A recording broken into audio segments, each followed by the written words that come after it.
Retornando, pessoal, agora com neoplasias malignas. Bom, um tumor maligno ou neoplasia maligna pode ser chamado de câncer e representa um crescimento novo, mas um crescimento anormal e autônomo da célula. A gente tem uma célula que é iniciada, promovida, né? Tem origem, então, o câncer monoclonal, e essa célula, ela começa, por ação de promotores, a, né, se crescer, a se dividir, e vai formando vários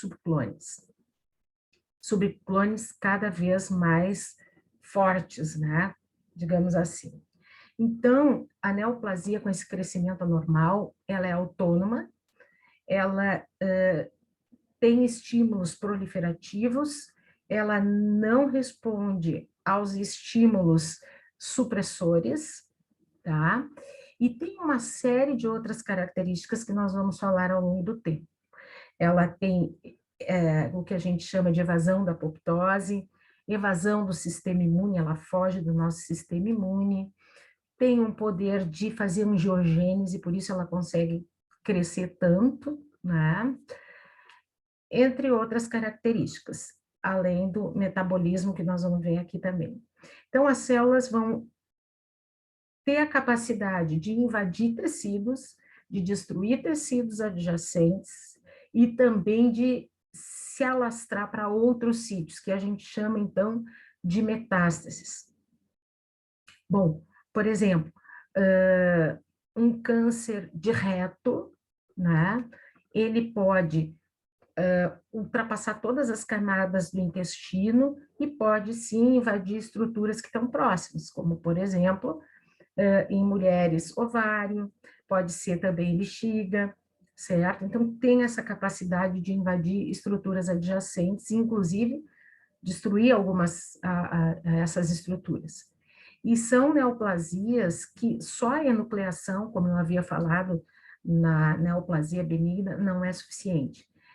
O procedimento normalmente é cirúrgico considerando margens, né, de ressecção, quimioterapia, radioterapia, e hoje em dia se fala muito na imunoterapia.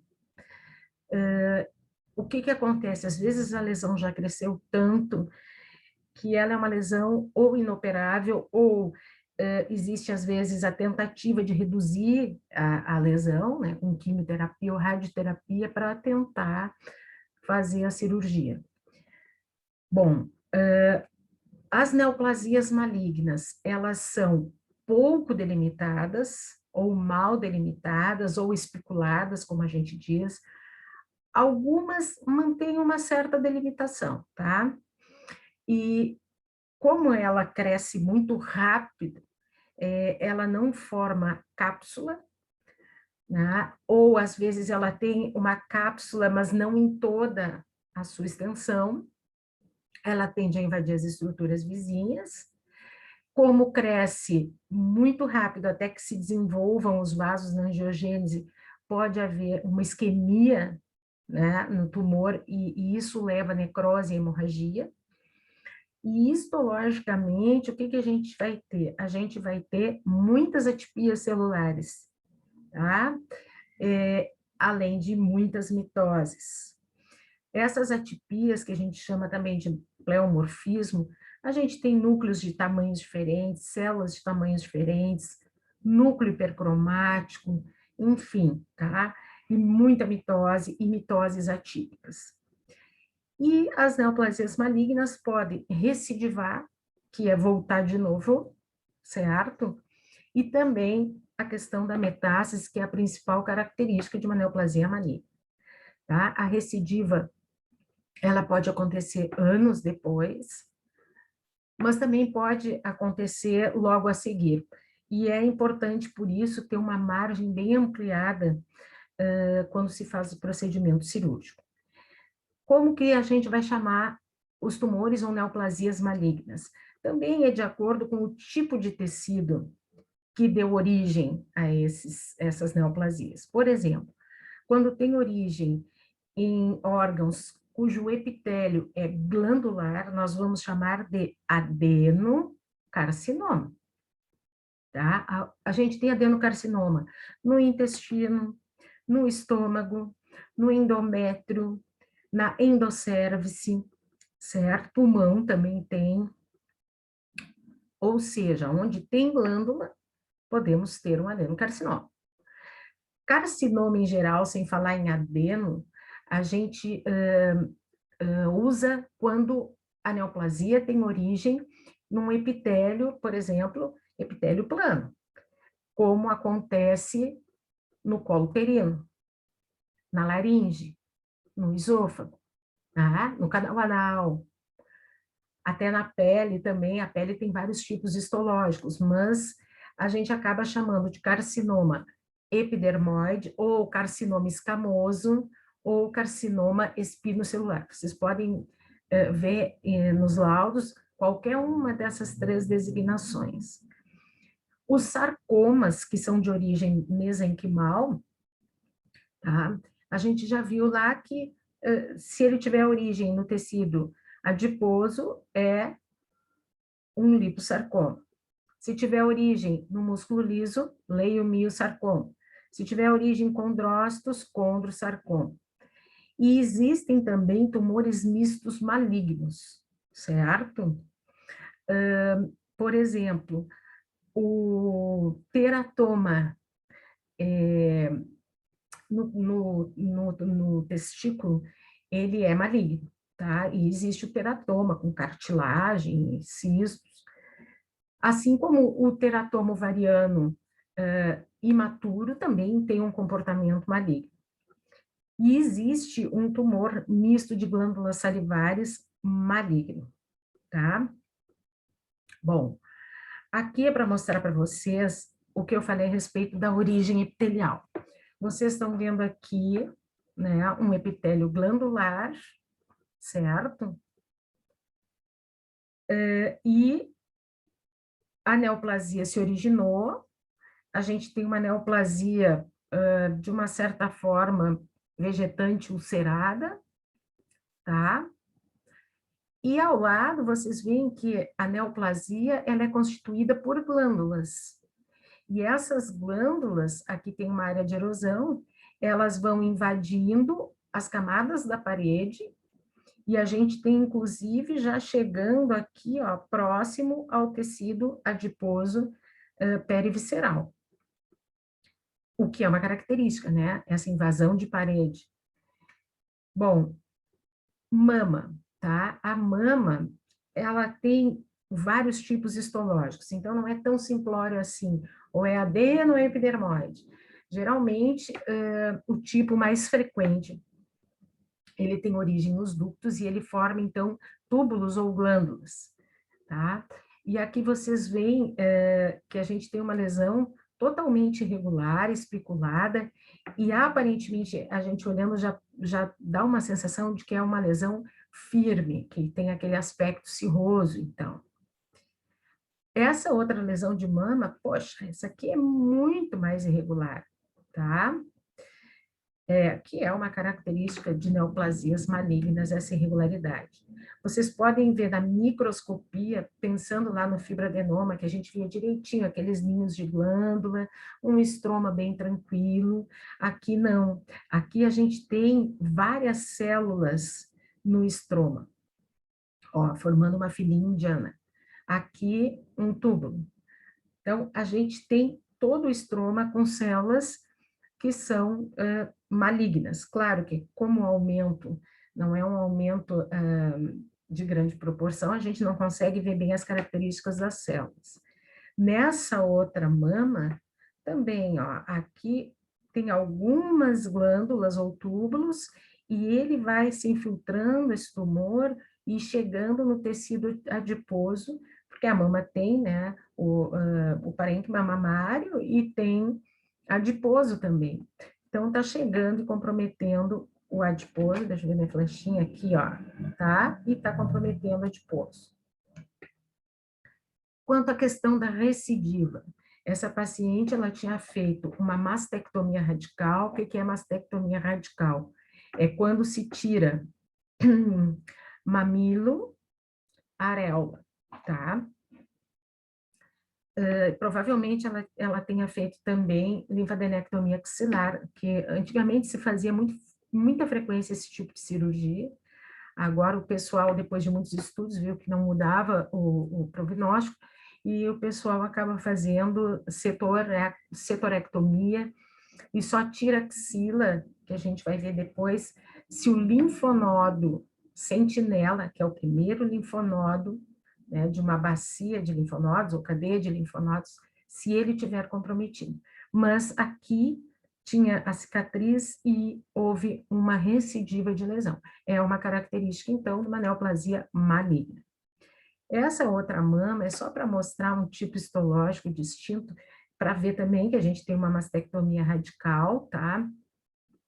E aqui, ó, provavelmente o pessoal tirou a lesão, mas ela tem, não tá tão bom de ver, mas existe umas estriazinhas na pele que a gente chama em casca de laranja, tá?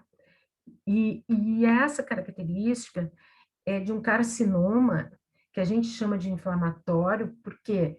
Porque tem infiltração dos linfáticos da pele. Isso é o carcinoma inflamatório da mama. É uma condição bem séria. Bom, dos malignos mesenquimais, esse é o liposarcoma, que é o correspondente do lipoma. Vocês podem ver que ele tem umas áreas mais brancacentas, poucas áreas amareladas, áreas aqui, ó, que tem hemorragia e necrose, e existe uma tendência do liposarcoma ser um pouco maior e mais pesado do que os lipomas. E o liposarcoma, ele costuma também aparecer no retroperitônio, tá? É a primeira lesão em frequência. E esse é um leiomiosarcoma, que é o correspondente maligno do leiomioma. Então, o leiomiosarcoma é uma neoplasia mesenquimal maligna com origem músculo liso. Vocês podem ver que tem umas áreas que lembram até um leiomioma, né? Brancas, assim, parecem fasciculadas, mas tem necrose, hemorragia e é bem infiltrante. Pode dar no útero, menos frequente, e pode dar também em retroperitônio ou em qualquer região que tenha um tecido muscular liso, tá? O endométrio, ele é constituído por glândulas endometriais. Então, aqui a gente tem um adenocarcinoma, que vocês estão vendo que é uma lesão vegetante, que está comprometendo toda a cavidade, inclusive ela está se propagando no canal endocervical. Então, é um adenocarcinoma do endométrio. Pacientes que são mais velhas, né, têm associação com obesidade, com uso de estrogênio, com diabetes, e vocês veem aqui, ó, que se tira junto a tuba e ovários, nesse tipo de cirurgia, que também tem que ser avaliado. Aqui é o outro útero, tá? Aqui estão as tubas, talvez ela já tenha tirado o ovário, não estou vendo ovário, mas, enfim. E essa a lesão na cavidade endometrial. Vocês podem ver que junto se tira aqui um fragmentinho, esse é o colo uterino, a ectocérvice, tá? Ele está aberto. Aqui é a junção escamo-colunar, é o local onde o epitélio plano ectocervical, ele vai terminar e vai iniciar um epitélio glandular endocervical. Então, a gente pode ter um adenocarcinoma endocervical e na ectocérvice a gente tem um carcinoma do tipo escamoso ou epidermoide. E aqui sai junto manguito vaginal, tá? Nesse outro talvez tivesse comprometido. Mas só para vocês terem uma ideia de nomenclatura. Essa peça está um pouco sem foco, tá? Mas aqui, ó, vocês estão vendo o esôfago, que tem esse epitélio, que é um epitélio também do tipo escamoso, ele é todo branquinho. Aqui é a junção esôfago-gástrica e aqui o estômago, com pregas, e o estômago é glândula. E vocês podem ver que a gente tem uma lesão ulcerada, que compromete estômago, junção escamo-colunar e esôfago, tá? Aí o seguinte, eu posso ter uma lesão no esôfago que se estendeu para o estômago. E eu posso ter uma lesão no estômago que se estendeu ao esôfago. Mas assim, se a gente for pensar no esôfago, o tipo de epitélio escamoso, a gente só pode ter um carcinoma de células escamosas ou epidermoide, né, como a gente chama. Mas existe uma condição no esôfago em que a gente pode ter um adenocarcinoma com origem própria no esôfago, que é naqueles pacientes que têm esôfago de Barrett, que é metaplasia do tipo intestinal. O que vocês lembram que a gente comentou, que era uma forma de adaptação, quando o suco gástrico ele começa a fazer um refluxo, por exemplo, para o esôfago, e o esôfago, para se adaptar, o epitélio plano, ele faz essa transformação em epitélio glandular do tipo intestinal, com células caliciformes. E esse epitélio glandular, ele é um epitélio que tem uma probabilidade de sofrer displasia e da displasia evoluir para um adenocarcinoma de esôfago, tá? Aqui é só um estômago, vocês podem ver as pregas gástricas, e essa lesão, tá? Que tem bordos elevados, mas ela é ulcerada, que é uma neoplasia maligna gástrica. Também ela vai comprometer camadas de parede, isso é uma avaliação que sempre se faz, né? E tem no Robbins esse quadrinho que eu copiei para vocês, tá? Aqui tem o benigno e o maligno. Então, a gente pode ver que a gente tem fibroma, fibrosarcoma, lipoma, liposarcoma, né?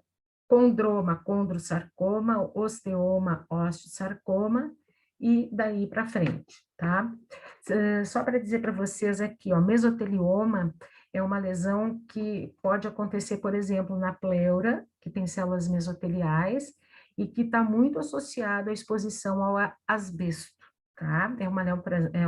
Não existe benigno, ele é maligno, certo?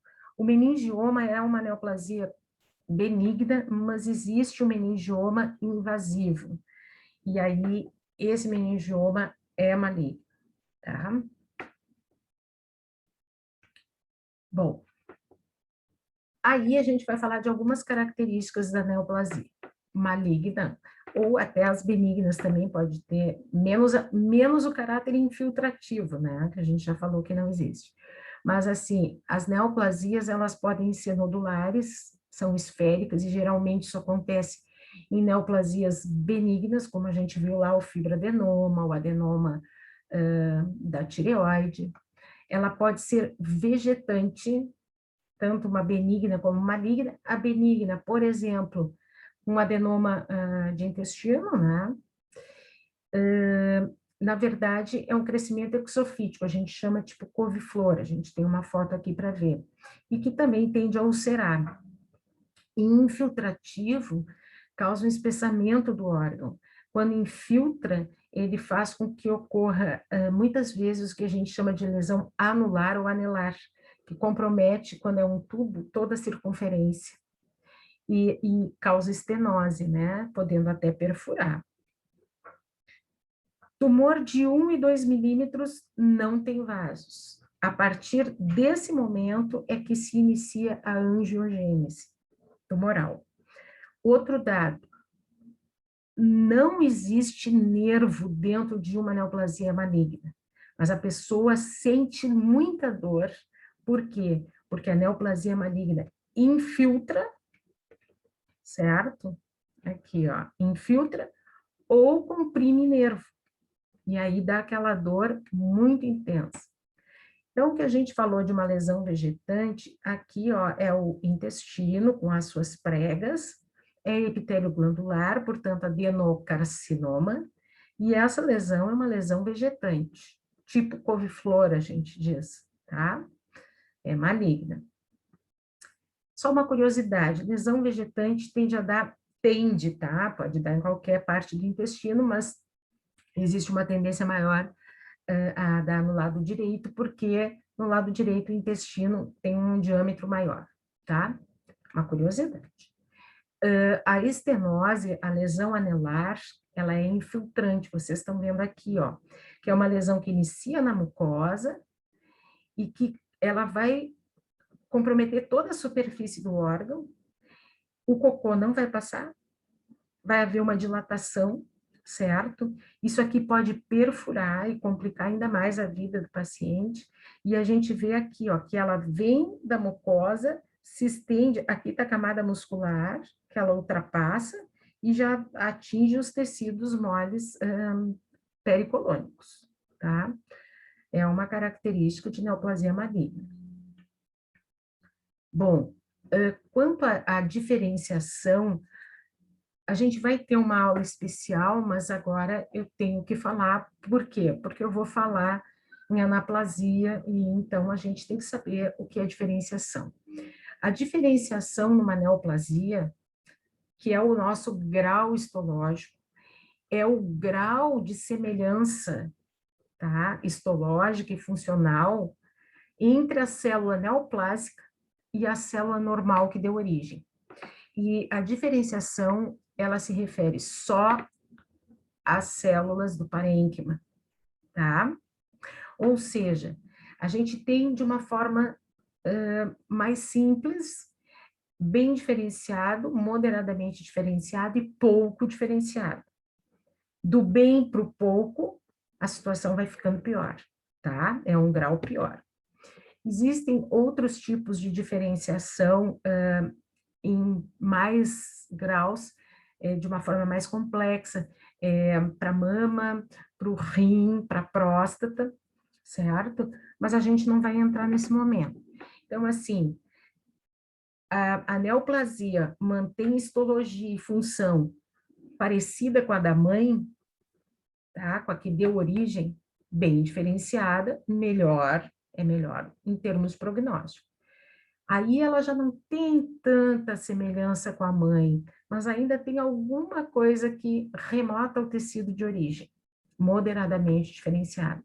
E quando não tem mais a mesma aparência morfológica e também não desenvolve a função da célula, a gente diz que é pouco diferenciado, tá? As neoplasias benignas são sempre bem diferenciadas. Isso aí é uma pergunta que às vezes vocês fazem. A maligna, a gente usa essas três terminologias, bem, moderadamente e pouco. Daqui para cá é pior o prognóstico. E o indiferenciado, a gente diz que é anaplásico.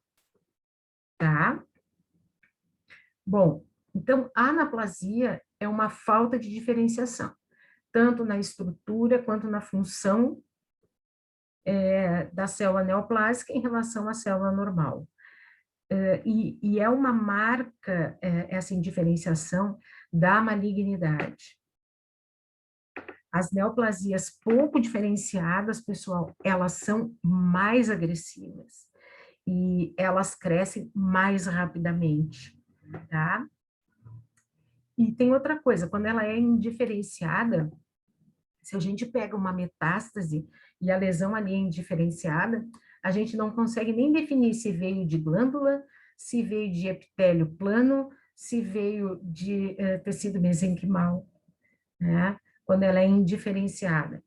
E aí a gente acaba tendo que fazer um painel imunohistoquímico com anticorpos para definir, né, o tipo histológico, certo? Então, neste momento, quando é indiferenciado, qualquer informação clínica se torna importante, tipo, a gente fez uma endoscopia e ele tem uma lesão lá no estômago. Bom, a gente vai direcionar a imunistoquímica e botar marcadores para estômago. Isso é muito importante de vocês saberem, tá?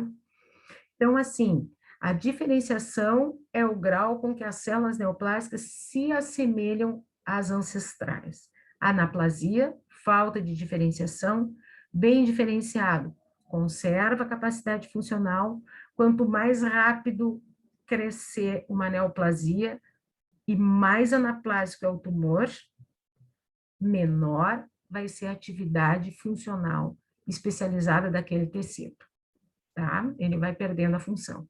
Pleomorfismo, como a gente já falou, é uma variação de tamanho e formato, né, de célula e do núcleo. Então, o núcleo passa a ter um núcleo escuro, que a gente diz hipercromático, a cromatina se acumula, a gente pode identificar nucleolos proeminentes, a relação núcleo-citoplasma, ela se altera, a gente tem muito núcleo e pouco citoplasma, tem mitoses, né? Então, assim, com o aumento da atividade proliferativa, vai aumentando a divisão celular, e a gente vai tendo mitoses. As mitoses tripolares, por exemplo, elas são consideradas atípicas. Uma outra característica da anaplasia é a perda de polaridade. Um núcleo para cima, outro para baixo, sabe? Vai perdendo a orientação e vai formando uma massa, tá? A necrose também é uma característica, como a gente falou, porque o centro do tumor acaba ficando com suprimento deficiente. Displasia, a gente já comentou que é, né? Displasia é uma alteração da arquitetura do tecido, mas é pré-neoplásica, embora tenha essas características de pleomorfismo, ela ainda não invadiu. Neoplasias malignas, é óbvio que crescem mais que as benignas. Existem, para neoplasias, tanto benignas quanto malignas, variações de tamanho por ação hormonal. Como na gravidez, por exemplo, pode estourar uma lesão ali, tá? Bom, o que mais que tem? Aqui eu coloquei que o crescimento, quando é rápido, a gente tem alta taxa de renovação, proliferação e apoptose, tá? A taxa, então, de crescimento é inversamente correlacionada com a diferenciação, tá? Invasão e metástase são as principais características da neoplasia maligna, tá? E são também a principal causa de morbimortalidade nos pacientes. É uma situação bem séria. Aqui, da anaplasia, a gente pode ver, por exemplo, que aqui existe uma desorganização, tá? A gente está vendo células grandes, com núcleos grandes, vários núcleos, certo?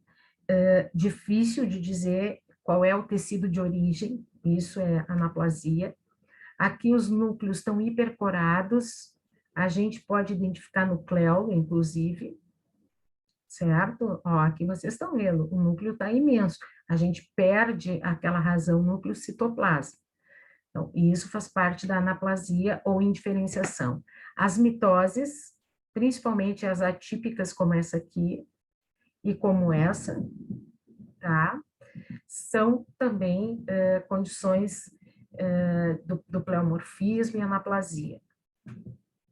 A perda de polaridade, nós temos um epitélio plano normal, certo? Olha só, aqui estão os núcleos, tudo direitinho. Eles seguem mais ou menos uma linha.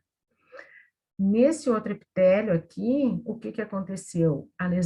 Houve uma lesão que já invadiu e ela está aqui, ó, se espalhando. Existe um pouco de células inflamatórias no meio e de necrose, mas a gente pode ver aqui, ó, que tem núcleos hipercorados e eles estão, assim, infiltrando, tá? E perdeu a polaridade, porque os núcleos não estão todos enfileirados. A gente tem uma célula para lá, outra para cá, não tem, isso é polaridade, tá?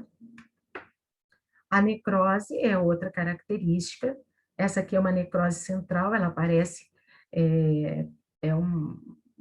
uma coisa amorfa, toda rosada, né, eosinofílica. Aqui, ó, dá para ver que tem mitose, núcleo hipercorado, então são características da anaplasia, né? Essas alterações celulares e nucleares, as mitoses, a alteração de polaridade, a necrose.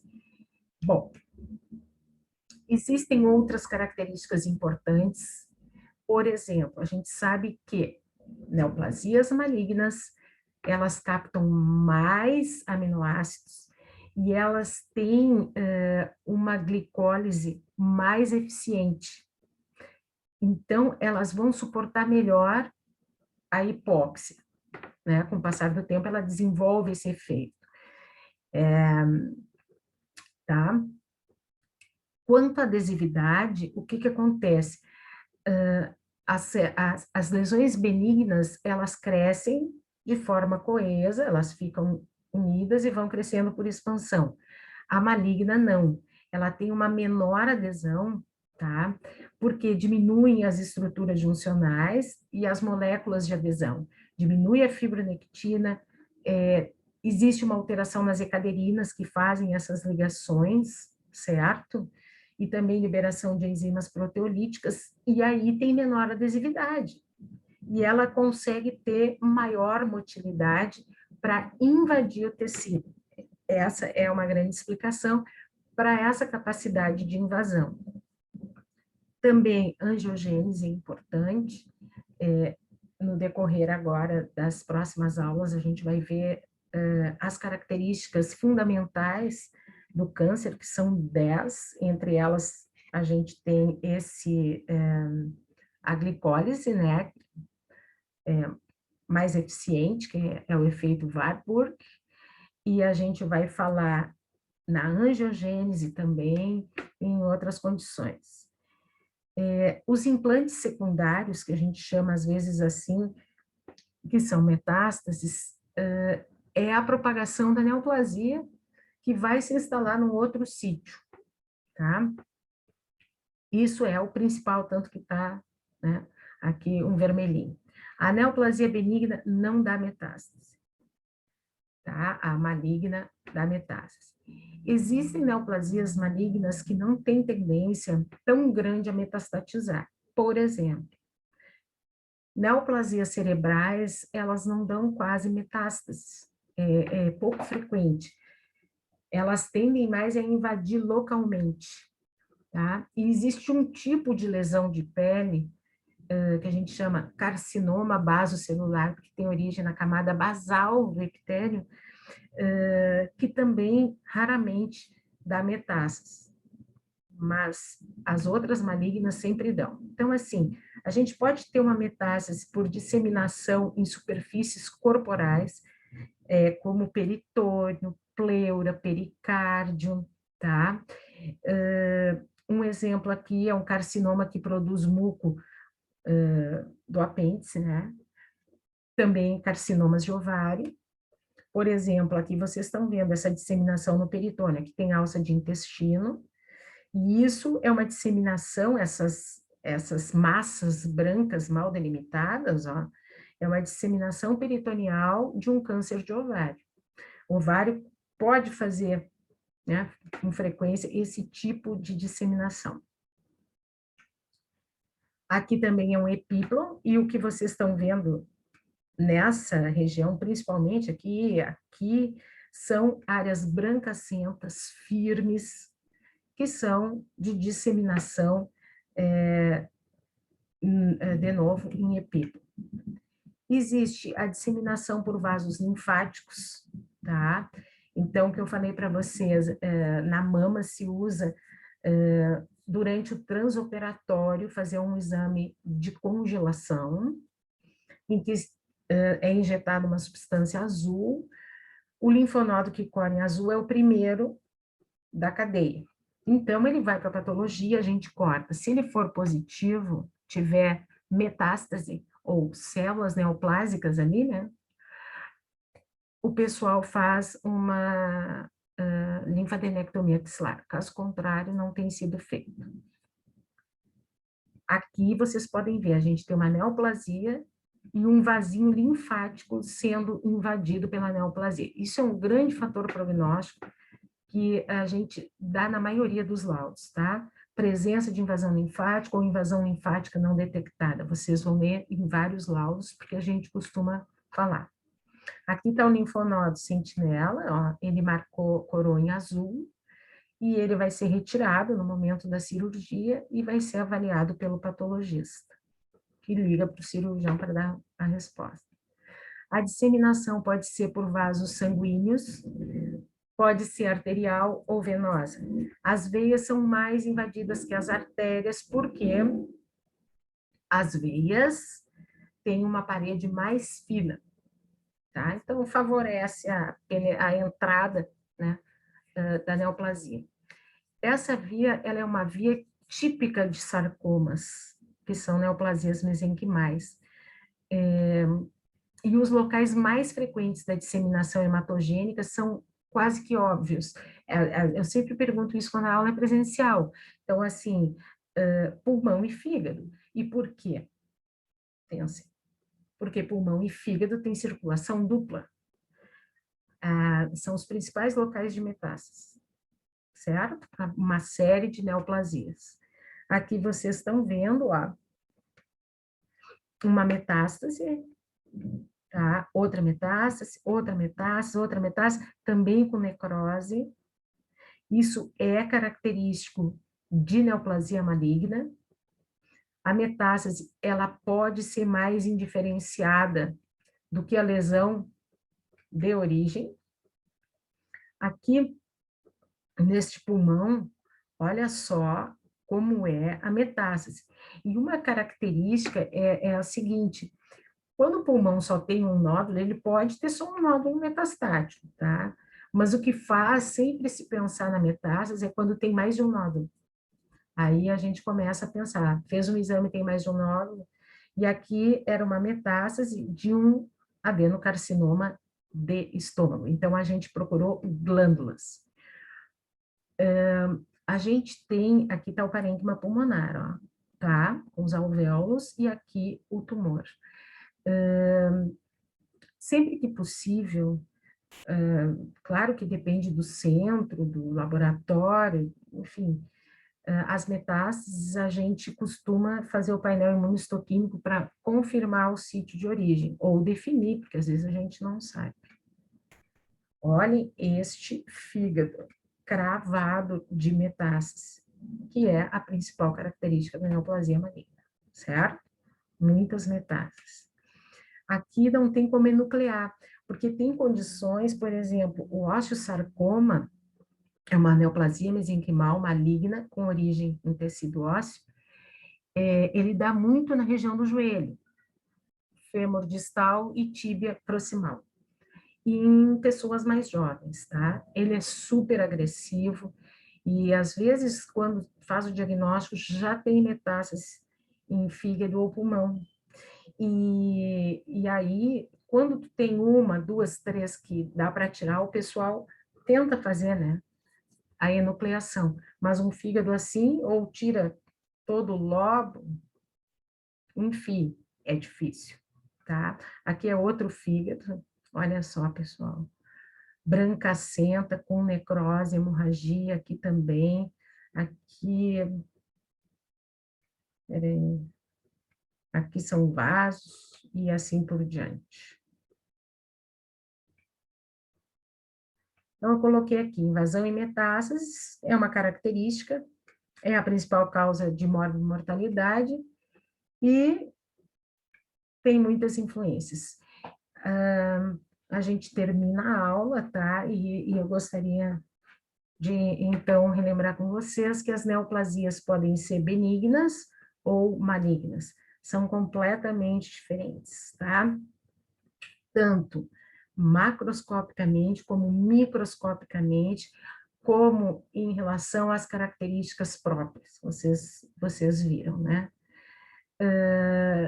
E aí a gente vai, na sequência, vendo as outras características do câncer, que são importantes, e qualquer dúvida, estamos aí. Então, pessoal, espero ter ajudado.